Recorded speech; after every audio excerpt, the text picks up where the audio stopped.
This is Glow in the Dark Radio.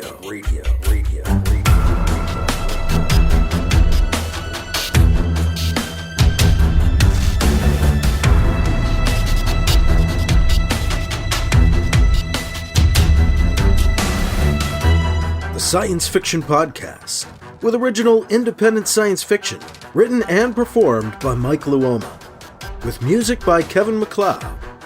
The Vatican Assassin Trilogy and The Adventures of Alibi Jones by Mike Luoma are available in ebook, trade paperback, and audiobook wherever you find your books online. Get links and details at glowinthedarkradio.com.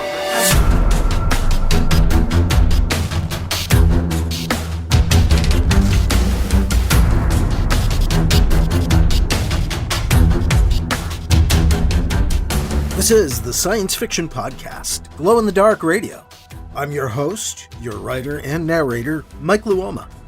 And I've got chapter 25, which is just over 25 minutes long, 25 and 25, of Vatican Assassin, the 15th anniversary edition, coming up on this episode of Glow in the Dark Radio, with a special voice cameo beginning as well, another one, a new one.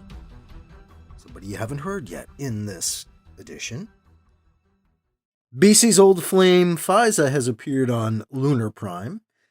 He hasn't seen her for many years, but boom, there she is, and things reignited a bit between them, between her and BC, but so did their old arguments. Old habits die hard, you know. So now she's disappeared, at least temporarily. Is that a good thing? It might not be. We'll see. We'll find out on today's episode in Chapter 25 of Vatican Assassin, this 15th anniversary edition on Glow in the Dark Radio. We've got John Miro. He is our, well, I don't want to say who he is yet, but he is our voice cameo, our special voice cameo, beginning in this episode. And you can find all of his work. He's a prolific author and podcaster and audiobook creator. Find it all at servingworlds.com and listen for John's cameo coming up towards the end of this chapter 25. Before we get into this chapter, and I was just like looking ahead, counting up, and realized on episode 700, which is on the way, we are going to be finishing this book. So this 15th anniversary edition of Vatican Assassin will end on the 700th episode of Glow in the Dark Radio. A big thank you for those who have been listening for a long time, and for new listeners if you've just started. Thank you for listening, and I'd like to ask you to please support my work if you can by buying a book or reviewing a book or a podcast, or by becoming a patron. You can do that at patreon.com/glowinthedarkradio. Get details on everything at glowinthedarkradio.com or mikeluoma.com. We'll wake up with BC next on Glow in the Dark Radio. What the hell is this, the wonderful Billy Flynn? Just some podcast that's supposed to be geeky. Podcasting's Rich Siegfried. Did you try it? I'm not going to try it. You try it. Screw that noise. I'm not going to try it. Hey, Flintstress, let's get Mikey. Do you mean critically acclaimed comedy rock star Mikey Mason, who hosts the Beer Powered Time Machine podcast? Yeah. But he won't listen. He hates everything. Hi, I'm critically acclaimed comedy rock star Mikey Mason. I don't often listen to podcasts, but when I do, make mine Geek Radio Daily. Hey man, that's a different promo. Between love and madness lies Geek Radio Daily. That's kind of accurate. There are some things money can't buy. GRD is free online. Maybe she's born with it. Maybe it's Geek Radio Daily. We'll take it. Geek Radio Daily. All the geek without the wait. GeekRadioDaily.com.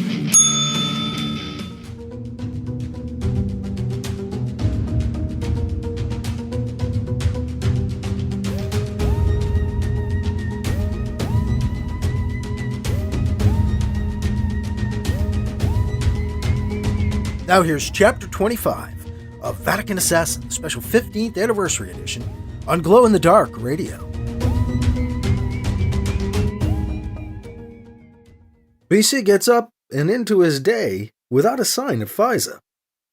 He gets out of another excruciatingly painful 3 hours with the Reverend Swan and heads back to his rooms to find his comm unit waiting with a message from Edwards. He calls him back.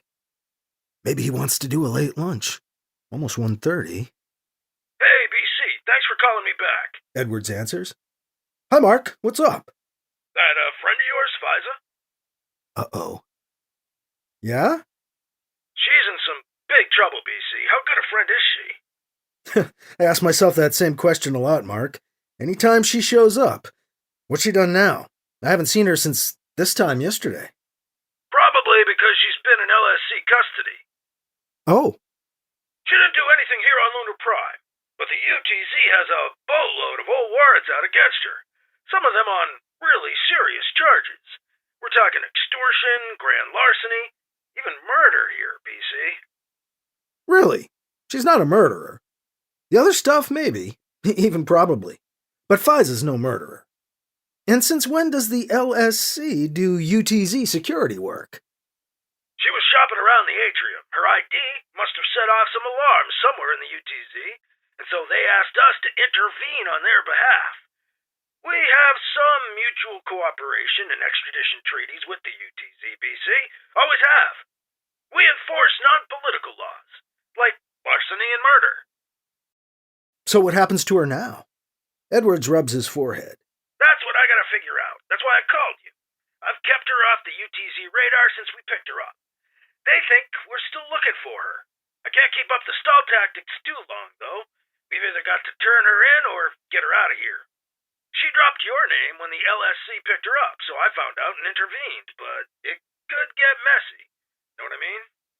With her, it's always messy. What was that? Did I say that out loud? Nothing, just thinking out loud. She's really good at making messes. Edwards chuckles. Good friend, huh? Or do you just sleep together? That obvious. Sure. You were both glowing when I saw you yesterday. I'm not stupid. Yeah, I was happy for you. Figured it had been a while. Oh, thanks, BC says sarcastically. She was right, but this shit, it starts all over again. Never fails. Hey, she's cute. I'll give you that. Hard to resist, I guess. Edwards offers his sympathy. They both laugh. Edwards gets serious again. I can release her into your custody, BC, but you've got to get her off the moon. Understand? I get it. I'll make arrangements. Good. I'll have her brought to my office. You can meet her here and then spirit her away. Can you be ready to go in, say, 3 hours? Yeah, I'll use my magic powers. BC cracks. No, really, that should be enough time. I'll be there. And Mark? What? Thanks for looking out for her. She's not a bad woman. No matter what they say, I can't believe she's a murderer. She's just misguided. But thanks all the same. Sure, BC, no problem. See you here soon. Edwards clicks off. She kept a low profile, all right. Well, at least I know now why she was hiding. Extortion, larceny, and murder? Good job, Fiza. Even I might hide on Mars if I had to get away from all that shit. BC sighs. At least I have some friends in high places, as well as low. When he enters the governor's offices 3 hours later, BC sees Fiza curled up on the corner of the couch in Edward's reception area. She looks small, legs folded up against her, her arms encircling them around her ankles, holding herself together in a tight little ball. Sometimes she looks so vulnerable. She looks up when BC walks in. Hello, Fiza. Don't say anything, okay, BC? She says in her quiet voice. I only said hello. Hey, Mark. Hey, BC. Well, here she is. I told her what I told you. She can't stay here. I can't say we never found her.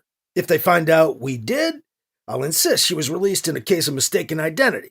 But either way, UTZ investigators will be in my face about it before too long. You've got to get her off the moon, Edwards says. He turns to Fiza. I'm sorry, you can't stay here. Is there any place else you can go? Not back to Mars, that's for sure, she says. Edwards is clearly surprised, but she keeps going. I just barely escaped with my life from there this last time." She doesn't bother to explain, although she sees the confusion on Edward's face. "There might be one possibility," she offers. "What's that?" What's that? Both BC and Edwards ask, almost simultaneously. "I can go to one of the old orbiting stations. It used to be in my family ages ago. A UTZ CEO owns it now, but my family has an ancestral claim and right of sanctuary there. It's not ideal, but it's something." She is so full of shit. "We'll talk about this." Edwards is relieved. "Good." BC shakes his head. "I don't know. I haven't been able to arrange for a private ship yet. Nothing's available right now." Edwards has an idea. "Since it's an orbiting station, I might be able to line up a small commercial transport for you myself. No questions asked. BC, why don't you take her there?" "Me?" BC asks. "It'll make it easier to cover our tracks in all this. We'll keep you under the UTZ radar. But I gotta tell you, going to the station of a UTZ CEO sounds like you're walking right into the arms of the enemy. You better hope he honors your familial claims." "It's all I've got," Fiza says, shrugging. "All right then, BC, she's yours. Your custody. Why don't you go back to your place for now, BC? I'll have someone get in touch with you shortly about a ship." "Which station?" he asks Fiza. "Huh?" she says. "Which station are you going to?" "Oh, Wentworth Station." Edwards is again surprised. "Richard Wentworth Station, you're sure?" Fiza nods. "Yeah." "Okay then. We'll get that taken care of in a few minutes. I'll see you later, BC." "Goodbye, Miss Fiza." BC thanks his friend. "Thanks again, Mark, for everything." Fiza chimes in. "Yeah, thank you, Mark. You're okay." Edwards nods. "Thanks." BC and Fiza head back to BC's rooms. Neither says a thing. Once they're back inside the rooms, BC turns on her. "Okay, time for some truth. Talk to me. Why does the UTZ want you for murder? Extortion, larceny, those I can see. But murder?" "I didn't kill anyone, BC, honest. They're all trumped up charges. I was running in some pretty high-powered circles in the UTZ a couple of years ago. I was a mistress to several different UTZ CEOs, until one decided he wanted me all to himself. I went and lived with him on his station for over a year. We were happy, although his friends and family frowned on our whole affair. He didn't have a wife anymore, so we weren't doing anything wrong. They just didn't like me, said he was slumming, that I was trash." "Nice people, huh?" "Yeah, but he was good to me, BC. He was warm and even funny in his own way. He was into kinky sex, but you know me, I'm flexible. I made him happy. We had a lot of fun, until one time in the middle of everything, he has a heart attack and dies right there in bed. Well, as you can probably imagine, his family rushed me out of there and off the station before he was even cold. All my credit, everything he gave me, they wiped away as soon as he was dead. They sent me away on the first ship they could." "I see." "No, you don't, not yet, because BC, he had promised to take care of me. He had it all drawn up legally, he showed me.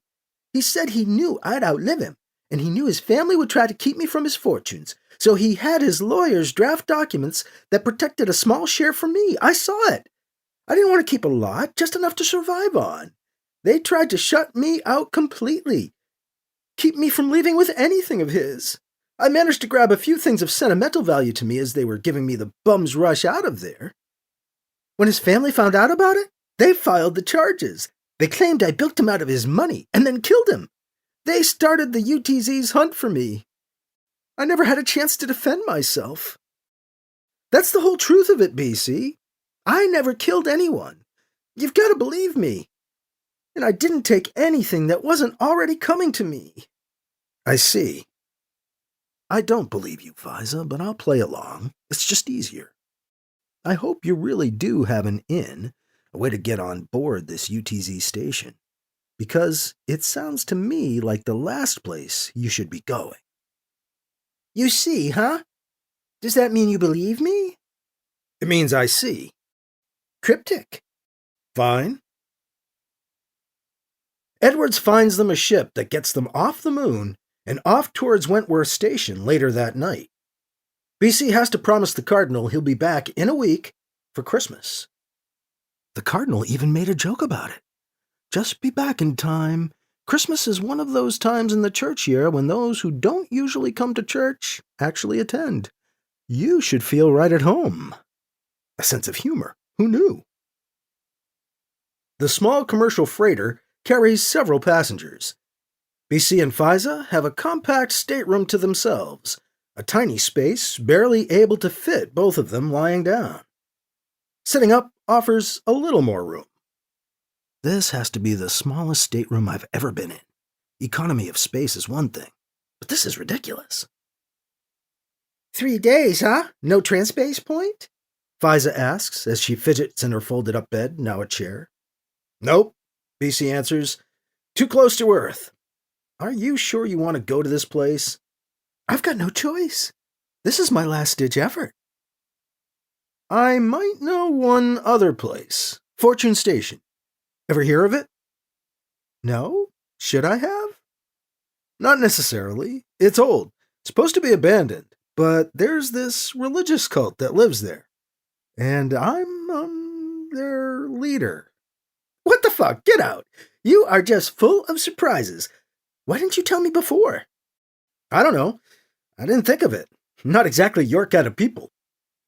And I'm not sure I should inflict you on them. How so?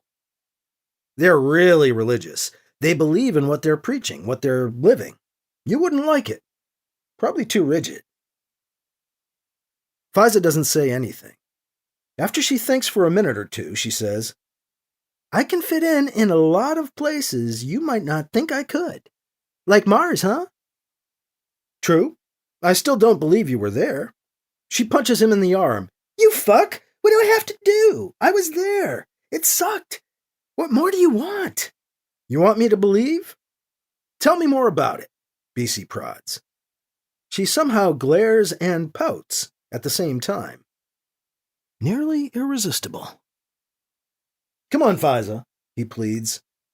She plays coy for another moment or so, then tells BC, Not that you'll believe a word I say. She pauses and glares at BC just a little harder. But people live miserably there. I told you before about the sand. It gets in everything, fucks up all the airlocks and all the other seals. They're always short on water, too. And most of what water is there goes into the terraforming project. They're trying to get the place to be more like Earth, but I don't think it's working. Most people there don't think it's working. The equipment is old, cobbled together from what's left of the old UTZ terraform factories and the busted-up Japanese installations. And the terraform factories are hellholes, but most everyone has to work there at some time or another. The Ayatollah demands it, you see. She says the last in a mocking tone. Everything on Mars is old, surplus and leftovers from the old Jap base and the ripped-up UTZ outpost. They have recycling, water reclamation, and that stuff, but none of it seems to work too well. She scrunches up her nose, as if she smells something foul. It never seems to get entirely clean, either. It always seems kind of grungy, no matter where you are. And the people are depressing. They're all brainwashed into hating the UTZ, your church, and anyone else they feel has beat on them.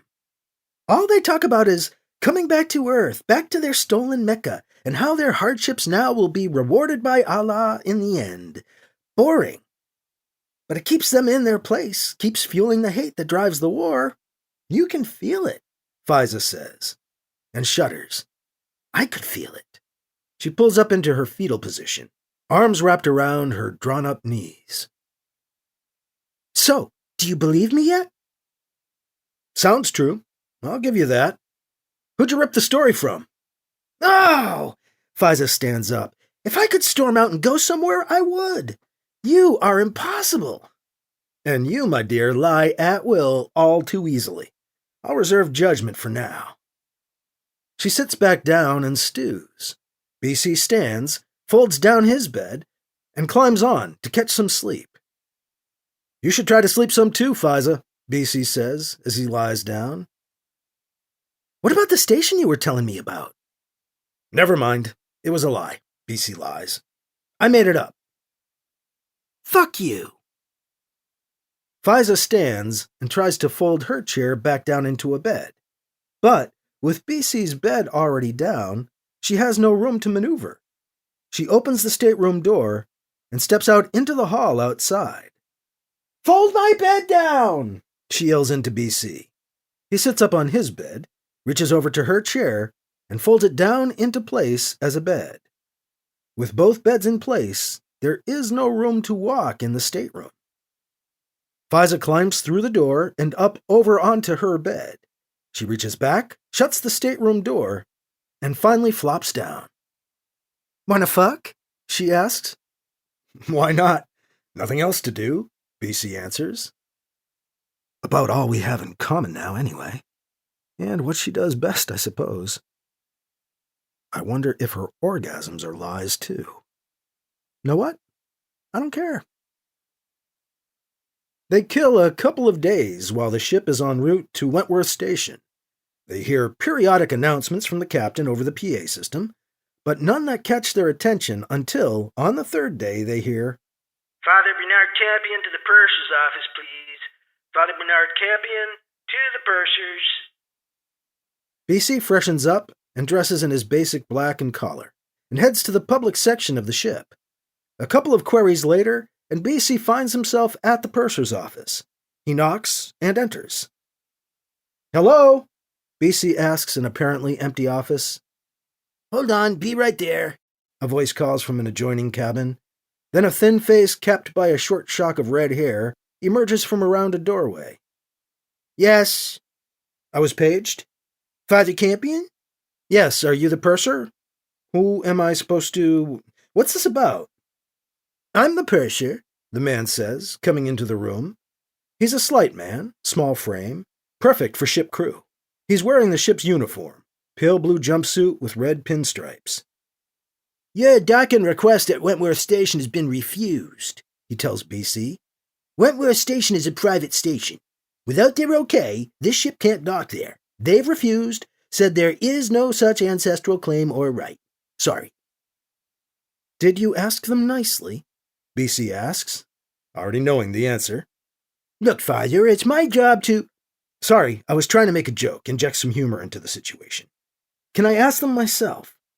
That's the next usual option, actually. How long do I have to persuade them?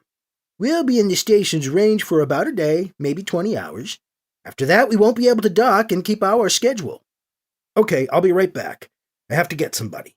Your lady friend? The purser asks, then blushes. My what? How do you know? From your docking request, you know. The man sounds as sheepish as he looks. What the fuck is up with this guy?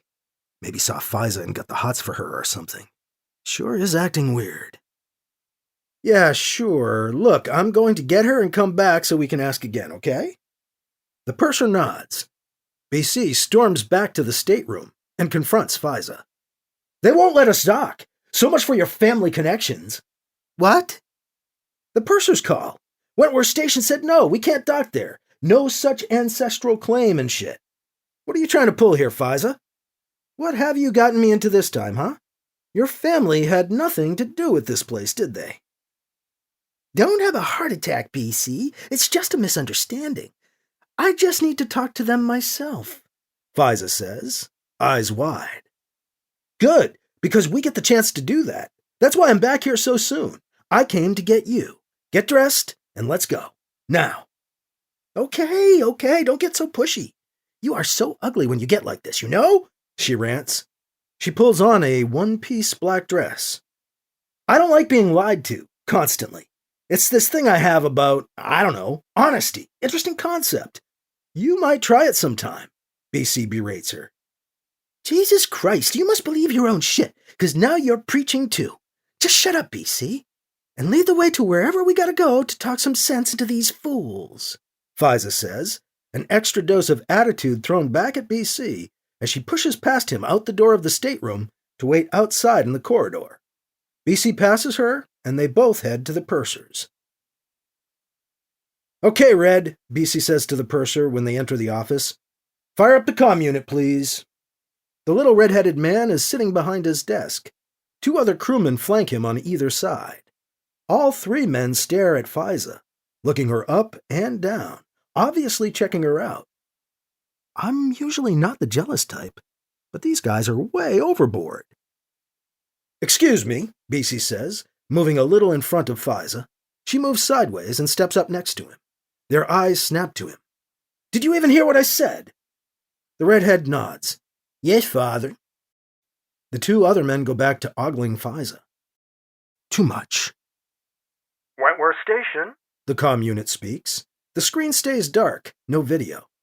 Yes, Richard Wentworth, please, Faiza says, before anyone else can speak. Faiza! BC can't help blurting out. Who is calling? The comm asks. Please tell him it's Faiza calling. A moment, please. A moment appears to be about 5 minutes. Then a deep, rich, resonant voice comes out of the comm. Faiza, Richard, hello. they tell me you've come to visit. I find that hard to believe. Is it really you? It's really me. Send video, okay? Faiza asks the purser. Sending video signal, the purser says, touching a control on his desk. I'm surprised you're here. Wentworth says. His signal remains audio only. I have nowhere else to go. Yes, I could see where that could be true. You've burned every bridge you've ever crossed, haven't you? You've burned this one as well, I'm afraid. I wouldn't say you're exactly welcome here, either. I'd hate to have to sell my secrets to seek asylum somewhere else, Faiza says, with a false air of regret. Are you trying to blackmail me, Faiza? I hope not. That would be dangerous, even fatal. Be very careful what you say. Try to be more subtle, if you can comprehend the concept. Can we dock and talk about it? Faiza asks Wentworth. Okay, you can stop here. But there is a price, and this time you'll have to pay up, my dear. Not the cops, Faiza asks, alarmed. No, Wentworth laughs. not the cops. My price, not theirs. But I will grant you my protection and asylum for that price. Doc, and we'll talk about it over dinner. BC nudges Faiza. Can my friend come over too? He wants to check the place out. Make sure I'm okay on your station. He's escorting me here. That him? A priest? Not your usual crowd, Faiza. The crewmen in the room start to snicker. Wentworth yells over the comm. You men, why are you laughing? Nothing, sir. It's just that what you said reminded us of something we were talking about earlier that gave us a good laugh, the little red-headed man says, leaning in towards the comm. Really? Then share that with us now, won't you? Wentworth's voice demands. The crewmen are silent. Well, I'm waiting. Wentworth says over the comm. The silence continues. Well, if it's not that funny, Wentworth says. shut the fuck up, okay? Where was I? Oh, yes. Bring your holy friend over for dinner as well. You'll be met at the ship dock when you arrive. Goodbye. Wentworth signs off. Faiza turns to BC, excited. See? We're in! I told you we would be. That price he mentioned sounded pretty steep, Faiza. Do you know what he meant by that? BC asks, shaking his head. I've got a bad feeling about this. Not really. I figure I'll have to work for him or something. BC looks at the men, still undressing Faiza mentally. I gotta say something. Do you guys mind? The crewmen look back and forth among themselves until the purser looks at him and speaks. Sorry, she's sexy, huh? Fucking attitude, too, little shit. You guys need some shore leave or at least cold showers. Give it a rest, huh? Hear what I'm saying? I don't want to have to kill you. Sorry, father, the purser says, accenting father in a strange way. We'll dock in about an hour. We'll call you. BC turns, grabs Faiza by the arm, and propels them both out of the office. Someone jealous? She says, as they walk quickly back to their room. Hardly, but those guys were just rude. Shit, you just eat it up anyway, don't you? BC accuses her. It's flattering. Sorry. Doesn't matter, we'll be off this ship soon, and on to Wentworth Station. He didn't sound too excited to see you. No, he isn't, but I knew he still would, anyway, she says confidently. After you threatened him, he protests. Go ahead. BC lets her enter the stateroom ahead of him. Still a gentleman, huh? Thanks. Hey, stop worrying. We're in, man. Right. We're in. Whatever that means.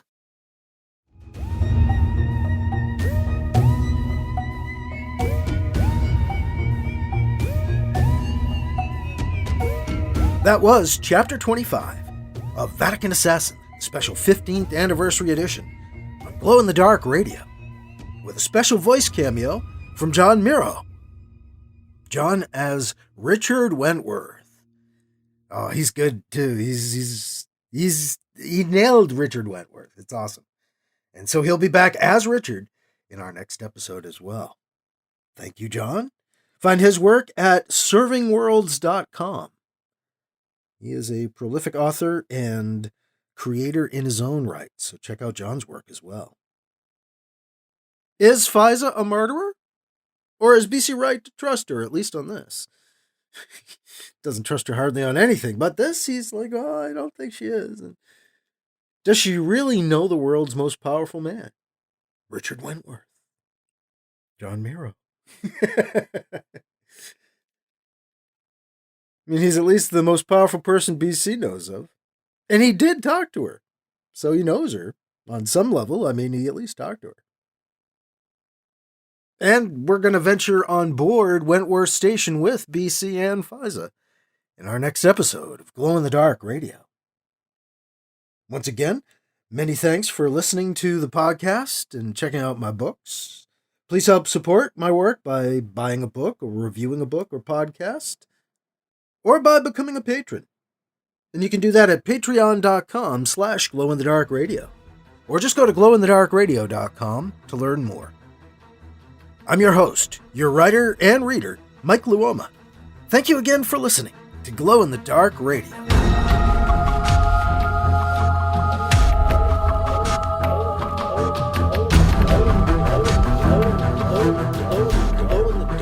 Glow in the Dark Radio.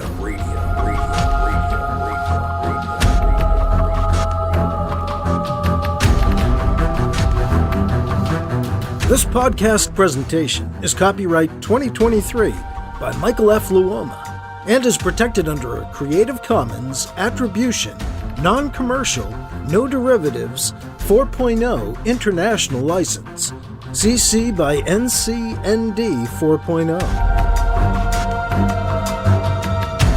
Music by Kevin MacLeod. You can find his work at Incompetech.com.